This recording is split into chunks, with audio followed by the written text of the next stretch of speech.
नमस्कार दोस्तों, Ashok Singh agree show के नए कार्यक्रम में आपका स्वागत है। मैं हूं आपके साथ अशोक सिंह। एग्रीकल्चर में मिट्टी या मृदा एक महत्वपूर्ण संसाधन है। बेहतर फसल उपज पाने में इसका योगदान सर्वाधिक कहा जा सकता है। बंजर या निम्न उत्पादक मृदा में खेती करने का मतलब है अधिक लागत में कम उपज की प्राप्ति। देश में बंजर होती भूमि की खबरें जाने अनजाने कानों में पड़ती ही रहती हैं, लेकिन जब आधिकारिक तौर पर यह जानकारी मिले तो मामले की गंभीरता को समझना जरूरी हो जाता है। देश की 30% से अधिक कृषि भूमि की क्वालिटी खराब हो चुकी है और इसमें सुधार के लिए तत्काल कदम उठाने की जरूरत है। यह जानकारी किसी और ने नहीं बल्कि स्वयं देश के कृषि एवं किसान कल्याण मंत्री शिवराज सिंह चौहान द्वारा अभी हाल ही में दिल्ली में आयोजित अंतर्राष्ट्रीय मृदा सम्मेलन के उद्घाटन भाषण में दी गई। उनके अनुसार केमिकल फर्टिलाइजर का लगातार बढ़ता और असंतुलित प्रयोग मृदा स्वास्थ्य में भारी गिरावट का बड़ा कारण है। इसके अतिरिक्त प्रतिवर्ष लगभग 3 अरब टन भूमि की ऊपरी उत्पादक परत का बाढ़ में बह जाना या तेज तूफान के साथ उड़ जाना मृदा को भी बंजर बनाता है। कहने की जरूरत नहीं कि बढ़ती जनसंख्या के लिए अधिक मात्रा में आहार जुटाने की चुनौती को देखते हुए यह निसंदेह गंभीर चिंता का विषय है। देश में भूखमरी तथा कुपोषण की गहराती समस्या के समाधान के लिए भी भूमि को उत्पादक बनाए रखना बेहद जरूरी हो गया है। इस वास्तविकता को नकारा नहीं जा सकता है कि मृदा स्वास्थ्य के प्रति जागरूकता का वर्तमान समय में भी बड़े पैमाने पर अभाव है। मृदा स्वास्थ्य जांच नियमित तौर पर करवाने का चलन आज भी नहीं देखने को मिलता।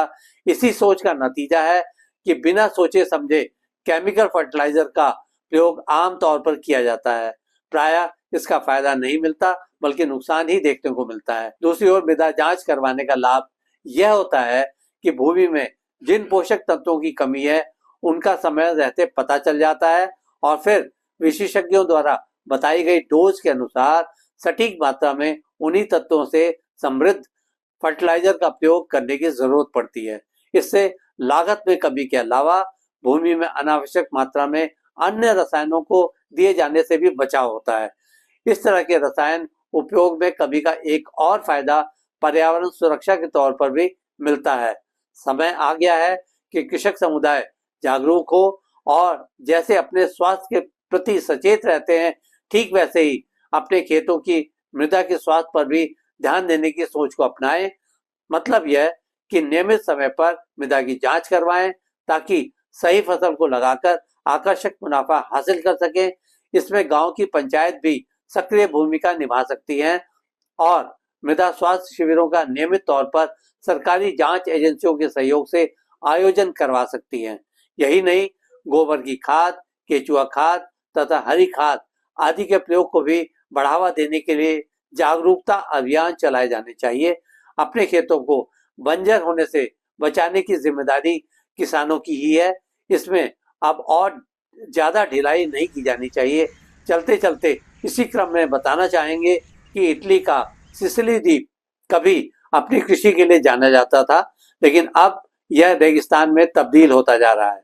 भीषण गर्मी और सूखे ने यहाँ पर गेहूं और अन्य अनाजों की पैदावार को लगभग खत्म कर दिया है।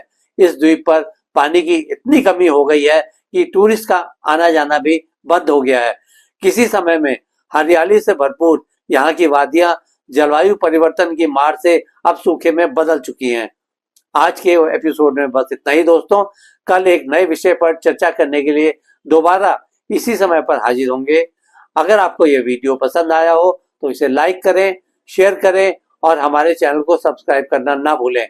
आपके पास सवाल या सुझाव हो तो कृपया कमेंट बॉक्स में लिखें। हम आपके सवालों का जवाब देने के लिए हमेशा तैयार हैं।